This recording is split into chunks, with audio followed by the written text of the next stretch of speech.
Hey everyone, welcome to C's Backstage. This is your all access pass to everything you need to know to design, produce, and inspire your next event. I'm your host, Troy Peters, Chief Experience Officer here at C's Productions, and I'm going to guide you through all the ins and outs of event technology as I've been doing for the last year.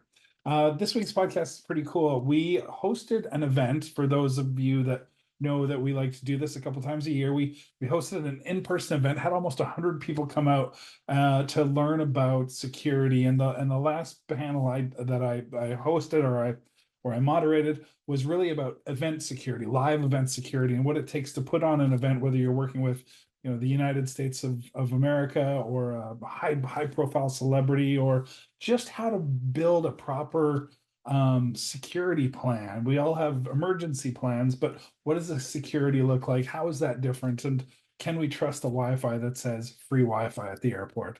So we've got some great panelists on, and they're going to share what it's like to make sure that you are secure in your world. Enjoy, everybody.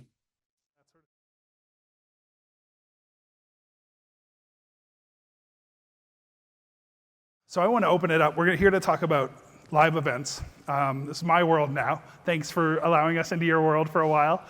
I know some of you have some experience in this world, but just want to hear everything from personal security, physical security, cybersecurity. We'll touch on all of it a little bit, but more focused on live events, whether they're virtual, in person, or some sort of hybrid. Perfect example, next week we're going to have 300,000 people or 135,000 people in downtown San Diego for Comic-Con. Like, I see people groaning in the audience. We know what it's like here, right? So what gets your spidey sense going when you're, let's pick the airport. What are you like, what's going on right there? What triggers your spidey sense? I can start. For me, it's people always being aware of their exits, right? We've got a sign back there. There's my exit sign. Do we know where we're going in the event of a power outage, another type of emergency, if people are all rushing out of an area, if there's an active situation? And I think that can be transferred to any situation we're in life. So whether it's in your workplace, changing that safety culture in the workplace where it's starting every staff meeting, even if it's not someone leading the meeting that's a security practitioner, saying, do you know how to call for assistance? Do you know what our exit plan is?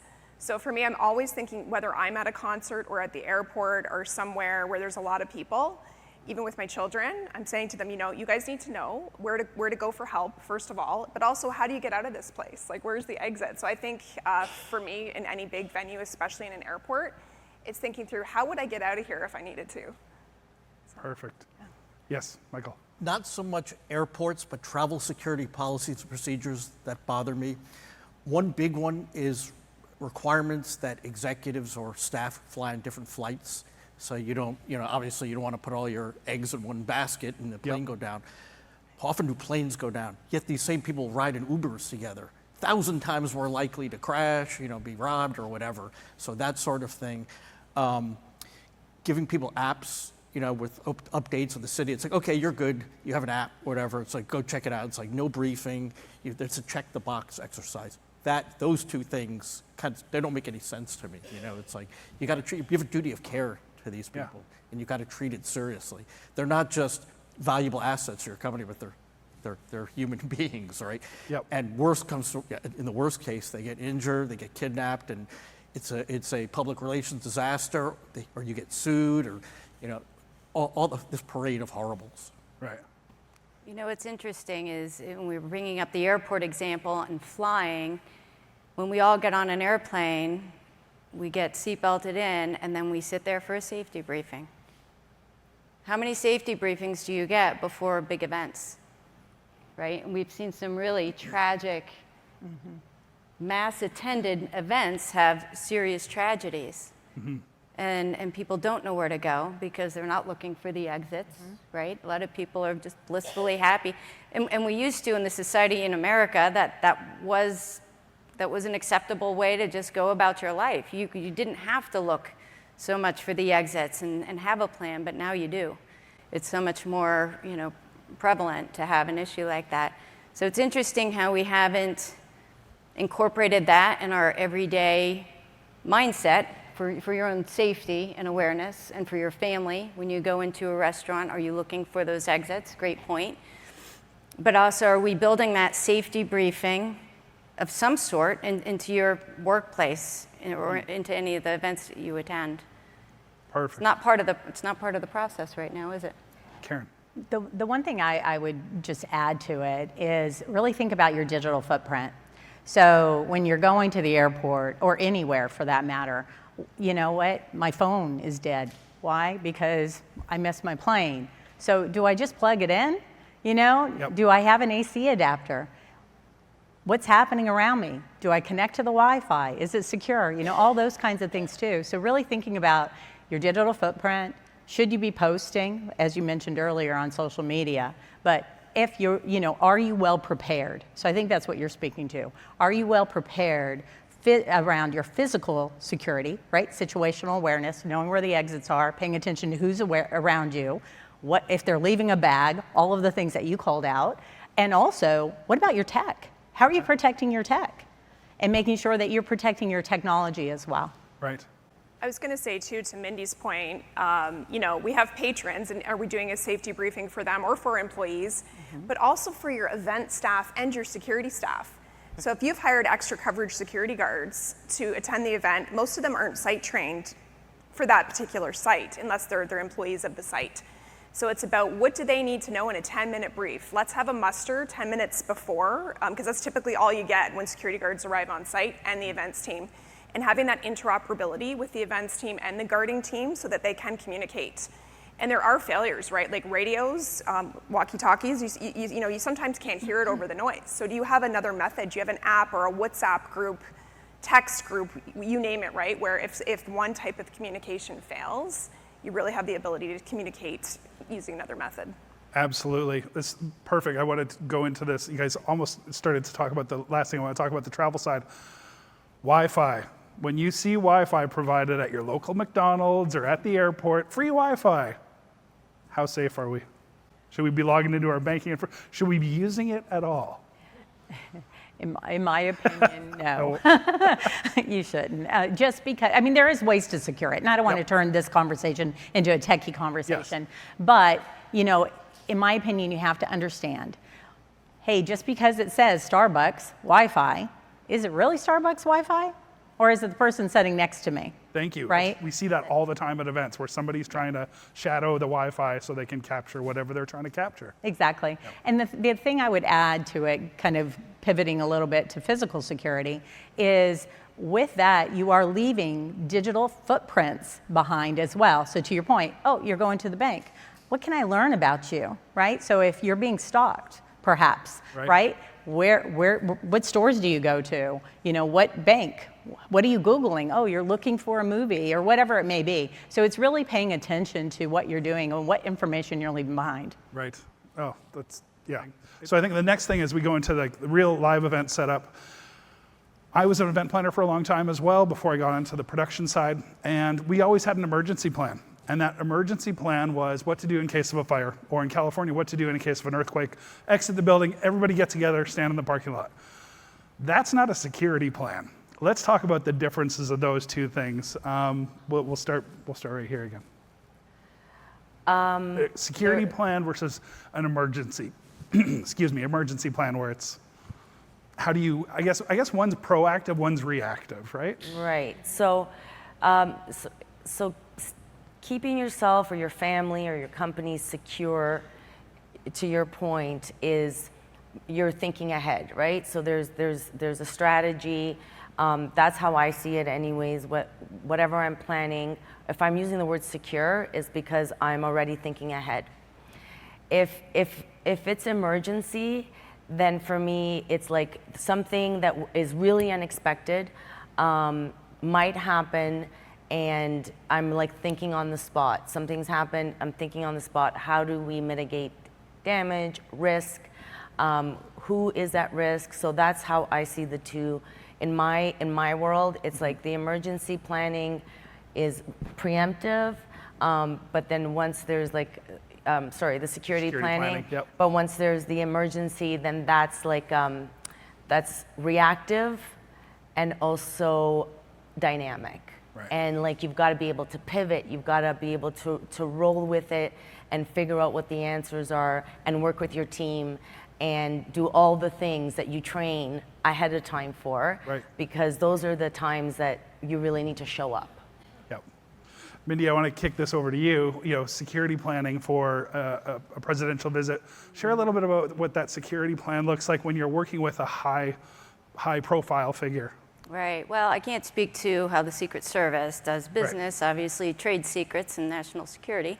But I want to go back for a second to what we were just talking about with the fire safety versus a security plan, and share an observation that the two tend to butt heads, right? Especially right now when you see the emergence of new technology and security products, and then you have some institutions, to include some educational institutions, rushing out to get the newest product to install in their school, but they don't know it's going to conflict with the fire code, right? So that's interesting. So who do you have looking at your overall physical security plan, I think is an important thing to note. And what is the goal of the security plan? Are you protecting the building and property, or are you protecting people?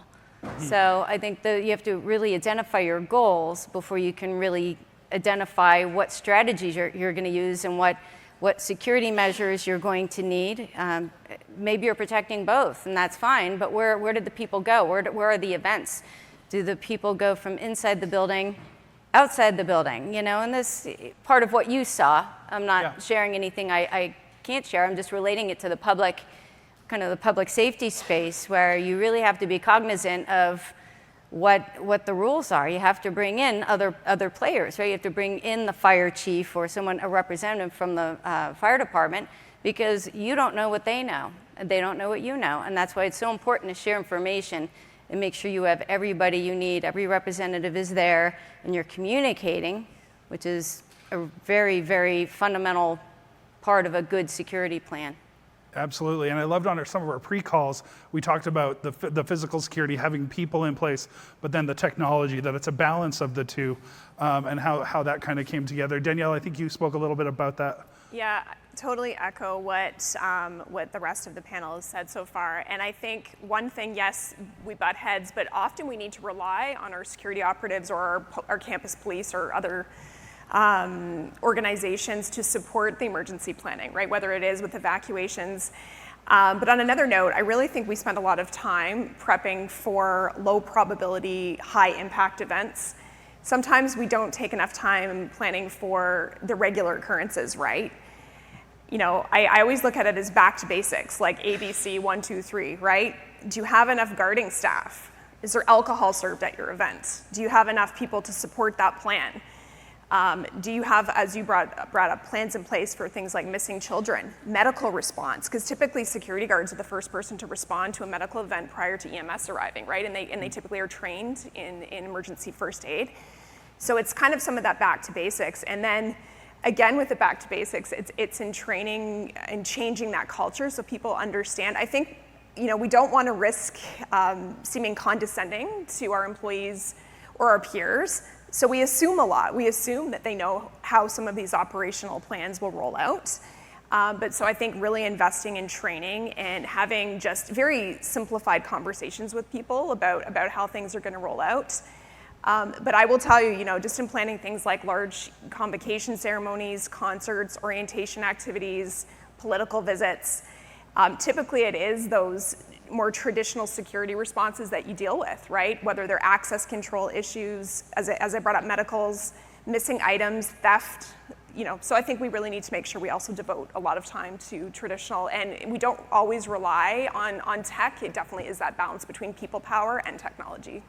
I love that. I was going to kick it over to Michael and then Karen. Again, people power, manpower versus technology, and that balance. Go ahead, Michael. Branching off from that, I feel very strongly that plans are good, planning is good, but they're useless if they're not exercised and adjusted and tweaked over time. I mean, you create a security plan. Who knows about it? The security department. And I bet they don't even know about it. Like, okay, what's our plan for a hurricane? I don't know. So what I advise clients to do, and I get this from people who are much more experienced and accomplished than I am, I work and I do a lot of events, like typical events, like that might be in a church or a synagogue or a hotel or whatever.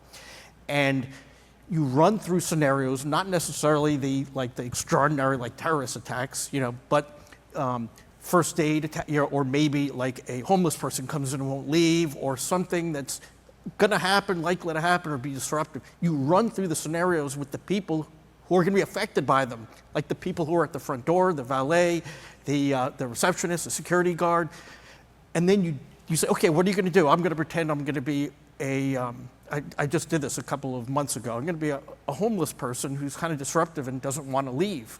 What are you gonna do? And I'm gonna play to your heartstrings or whatever, and I don't know, it's like, well, let's go, let's play through it. Oh, I guess I'd call this guy. Okay, call him. Well, he's not there, so now what are you gonna do? You're gonna kick him out and he's gonna complain or whatever, he's not gonna move. It's like, oh, I have a kid here who's hungry, and can I go in and into the church, and there's food there, and it's like, well, there's an event going on. You gotta play these things out. And you say, okay, we've done everything from that to like active shooter incidents, especially in synagogues now with the war in Israel and Gaza. Like synagogues are under attack, and they'll have wedding or bar mitzvah and like really high security, and they've got to keep the doors locked, and so you run through. It's like, okay, someone says, oh, I'm here to make a delivery. It's like, well, how do you know? It's like, so what would you do? It's like, I don't know. I'd let them in. It's like, you're going to let them in. What if they have a weapon? So you have to go through the procedure with them. You have to get everyone who's involved. It's like, they say, oh, I'd do a lockdown. Okay, lock it down. It's like, I don't know what that means. I'll push this button. Oh, that button hasn't worked in 10 years. It's like, so you got to play through these scenarios. Yep. I think with those playbooks too, you're totally nailing it, right? It is that back to basics. Like, do they understand the A, B, C part? Can they repeat things back to you? And again, often security staff and event staff merge in their roles. So a ticket taker might wind up having some of the same responsibilities as someone de-escalating a particular situation. So I think it's spending that time in that kind of pre-event muster or whatever you call it, just to get everybody on the same page. Exactly. Yeah. And I was just going to add to that in an emergency situation, we revert to those the simple skills, because we're under stress, or especially normal people not in security, who have not had to change from like an emergency situation to a calmness, which we do naturally because we've been doing it for a long time. So now we've educated, to your point, we've educated them, and we've said these three things. High stress, these are the three things that you do. Push the button, don't push the button, direct people this way, and that way they're not thinking of as a regular person, that they're not having to remember a lot of steps. They're just focused on 2 or 3 that they can execute on. Right. And what I would say, it's going to kind of wrap up what everyone was saying, and that is, be mindful of your security plan, because the plan doesn't necessarily, it can't be complex. And the reason why you want to think about that is, to your point, you need to rely on muscle memory. So the more simplified you can make the plan, then that's going to give everyone the opportunity to execute well and be accurate. And then to your point, and I was going to go there too, which is test regularly, and all levels of it. So as you called out earlier, is the technology going to work? Can I text? Can I call? Does my radios work? What if they don't? Simulate those failures as well. So my point is, keep the plan very simple, build muscle memory, and then test often. Actually pick up, we have an emergency plan. It's in that binder over there. Yeah, that doesn't right, work. with the dust on it, right? So actually having those, and we actually had a call not too long ago with a client, and we asked what time. We do an event, so if we're traveling, we go do a big corporate or association event. We'll do something called a pre-con before, where it's really everybody from food and beverage to the booking agents to the hotel general manager to the production team gets in a room and talks through those.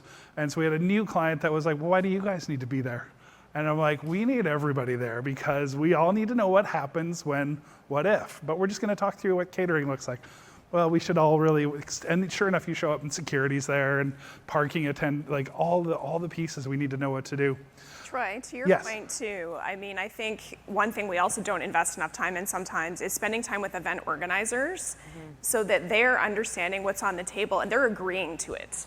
Because sometimes they might have a different perspective on, for example, what VIP treatment means. Are the VIPs going through the same security as regular attendees? that could be a pitfall. They could bring a weapon in, right? So there can be a concert where there's someone's entourage coming in with 15 people that haven't been vetted. So in order to avoid sticky situations and difficult conversations the day of the event, it's way better to get the event team in some of those preemptive conversations to really spell out and get that agreement on the plan itself, because it can really prevent, as I said, sticky scenarios later on. Yeah, that's great. Great points. I love all of this. Thank you guys so much. So next thing I want to talk about is a little bit of the communication on an event site, right? We've got a mass amount of people. Cell systems are getting overworked. Phones are, and then there's those bad players that might be putting out wrong information and that sort of thing. I shared again on the call, I was doing an event in Brussels when, if everybody remembers, the Iceland volcano erupted midway through our event with 2,000 people in a convention center, all international travelers, airspace is shut down, we don't know how long.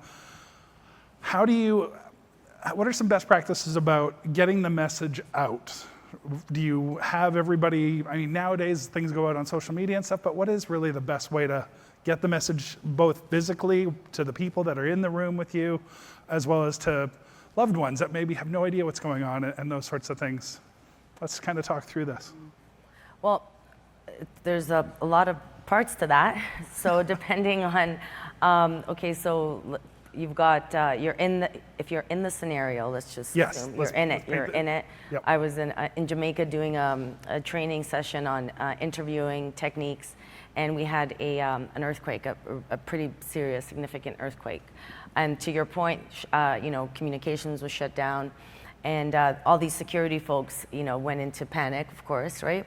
So I think for me, what I've learned throughout the years is the first thing is just to kind of get yourself focused and grounded, be observant of what's happening around you, make sure that the people immediately around you are calm, because it's almost like it's multi-layered, right? First you deal with what's happening inside because you didn't plan for that, obviously, and it's scary. And structurally, are we safe? Are we going outside? Are we staying inside? Is there any news about any tidal waves or anything else coming as a result of this? And again, very dynamic, happening all at the same time. And I think just dealing with the immediate, keeping people calm, and then making those big decisions, knowing that both may have a risk, right? Going outside, staying inside, there's risks in both, but just an educated decision based on your knowledge of the building, based on whatever homework you've done prior to going to this event. Hopefully you've done your homework. So I think it's just taking it step by step, and as the circle grows, then you can deal with communicating with your family if you can get there, dealing with people who are injured. So it's just all kind of, for me, situational and just taking care of what I can control in the moment. Mm-hmm. And I love that too on our discovery call, was that you guys really do think about everything. It's everything. It is who needs a Band-Aid. It's not always the big, huge thing that's happening. That's something we got to deal with, right? That's part of the security and the security of self. In that situation, go ahead. The fundamentals of a good security plan, a good physical security plan, include having a basic strategy, right? Having policies, standard operating procedures, and a communication plan. Because the communication plan can mean life and death, to your point that you just made. Mm-hmm. Is it a fire where everyone's going to race out of the building, or is it a situation where you're safer staying in place, right, and not rushing out of the building? So having that communication plan is very, very important. That's perfect. And what I would add to that is making sure that, look at your methods of communication, right? So to your point, some technology may fail. You may have some boards that are available to you. But I think I would also make sure I included in that communication who you should expect to get the communications from, who are the authority, right? Who knows, so that way you can start dealing with making sure the data that's coming out is accurate. And then also letting people know when to expect the next communication, and then being committed and making sure each of those methods, whatever it is, that it's consistent. If you're communicating on social media and you're texting or you're making phone calls, depending on what all you're doing, make sure the message is the same, but you're disclosing who's going to give you the messages, how often you're going to get those updates, and where to go to if you have questions, because you want to calm people from panic. So that would just be the thing I would add. And that really puts me back in touch with Michael's comment earlier about not everybody on the same plane or in the same car. So if you've got your security officer, your person that is the responsible person, having somebody else that what happens if something happens to that person in an emergency, somebody else has to have the knowledge as well. Share a little bit about that, Michael, and the beliefs around that. Yeah, that happens surprisingly often, that these teams are very lean, and it actually happened at this event. I think that there were a couple of people who couldn't make it, right? And you did it wasn't a security incident, but it was last minute shifting, and you happened to have a deep bench. But it happens all the time. So cross-training and knowing roles besides your own, having backup people for all these, and this is a little bit narrow, but you run events, right? So if you're contracted by another company, you can, have insurance or contract out of the duty, but if you're running the event, you have a duty of care. So you're responsible for all these things. So you have to have policies and procedures and all these things in place for yourself. No, I'm not trying to sell you my business. I'm not going to do it. I'm sold. Yes, okay. So this is like a great panel to review your own policies and procedures and training. And so fantastic. Yeah. I love that. The one last couple of things here while we're just about out of time. What do you do as far as when you're traveling, when you're even going to the grocery store, to give somebody that sense of security or to give yourself a backup so somebody is aware of where you just were or what your plans were for the day?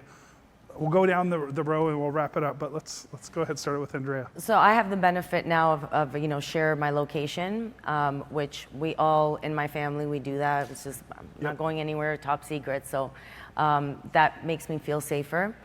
However, for my company, we have a really great vendor that I really had to sell this because people were not so willing to do the same thing with security. Let us know where they are when they're traveling, that is, and they're traveling for business.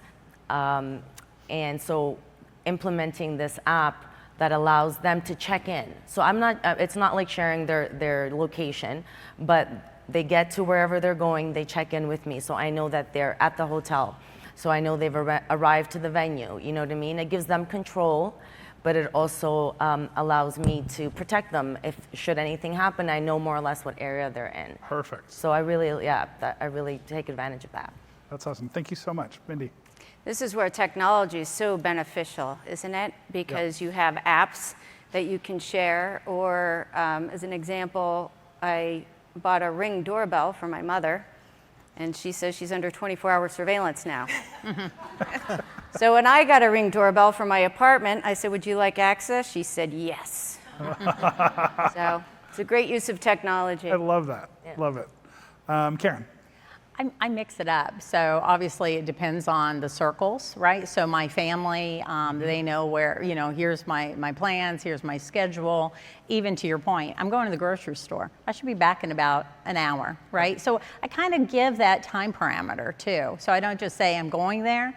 This is what you should expect. Right. So I use that, and then obviously technology to some degree, but a little light on that just because of the privacy concerns. Yep. Yeah. When I'm traveling, I'll often text, a coworker or my wife, I'm going to this reception, should be back at the hotel at this time, and then update if I'm not, or update when I am, right? That's good.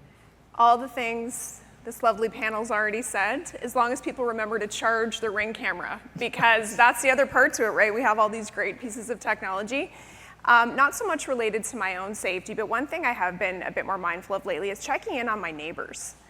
Because I think COVID was one of those things, we got a little bit insular. We weren't going across the street anymore to borrow an egg or a cup of sugar, and I've been trying to be a little bit more mindful of not just my own safety, but safety of people that I care about in other parts of my life, whether it's a coworker or, as I said, a neighbor. Especially for people that have recently lost their spouse that might be elderly and things like that, or even in the hot weather, just really checking in on people. So I love that, Danielle. Yeah. That's perfect. Yeah. Reach out, right? Reach out. And reach out to your neighbor. Michael, take us home. Okay, so this isn't fair because I have a secret weapon, but a few years ago, I have a friend who is a operative for the Department of State, and he operated in 105 different countries in 5 different wars, and he's a commando, he's with SEAL Team 6. He got homeless, so I said, move into my basement. So he lives in my basement, and God forbid anyone break into it and hurt either any of my family. I just stand back, he would demolish them. So, but can I just say one final thing at the risk of mansplaining?